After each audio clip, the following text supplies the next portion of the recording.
V പ്രകാശിന്റെ മകളുടെ Facebook പോസ്റ്റിനെ കുറിച്ച് എം വി ഗോവിന്ദൻ മാഷ് ലേഖനം എഴുതിയല്ലോ ദേശാഭിമാനിയിൽ. അതുപോലെ തന്നെ കണ്ടാൽ മതി. അതിന്റെ കൗണ്ടർ നറേറ്റീവാണ് ഇവിടെ കെ സി വേണുഗോപാൽ സെറ്റ് ചെയ്യുന്നത്. പക്ഷേ അവിടെ അൻവർ പറഞ്ഞതിന്റെ ഒരു തുടർച്ചയാണിത് എന്നതാണ് നമ്മൾ ചേർത്ത് വായിക്കേണ്ടത്. പക്ഷേ ഈ ക്ഷേമ പെൻഷൻ ബൂമറാങ് ചെയ്യാനുള്ള സാധ്യത അവിടെ നിൽക്കുന്നുണ്ട് എന്നതാണ് എൻ്റെ ഇക്കാര്യത്തിലെ വിലയിരുത്തൽ. അതുപോലെ തന്നെ ആര്യാടൻ ഷൗക്കത്ത് തങ്ങൾക്കെതിരെ പണ്ട് പറഞ്ഞത് അതും ഒരു നറേറ്റീവായി തന്നെ ഈ തെരഞ്ഞെടുപ്പിൽ വരാൻ സാധ്യതയുണ്ട്. അടവുകൾ മാറുകയാണ്. ഈ തെരഞ്ഞെടുപ്പ് എന്ന് പറയുന്നത് 4 പ്രധാനപ്പെട്ട സ്ഥാനാർത്ഥികൾ മത്സരിക്കുന്നതാണ്. അൻവറിനെ കുറച്ച് കാണാൻ പറ്റില്ല.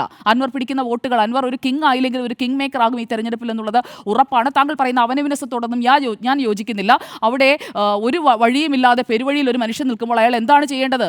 നാട്ടിലുള്ള ആരായാലും ചെയ്യുന്നതൊക്കെ തന്നെയാണ് അൻവറും ചെയ്തുകൊണ്ടിരിക്കുന്നത്. ചില കാര്യങ്ങളിലൊക്കെ അദ്ദേഹത്തിന് പാകപ്പിഴകൾ ഉണ്ടായിട്ടുണ്ടാകാം. പക്ഷേ പി അൻവർ LDF-ൽ നിന്ന് ഇറങ്ങിപ്പോയി. എന്ത് ചെയ്യാനാണ്? LDF-ൽ നിന്നാൽ മതിയായിരുന്നു.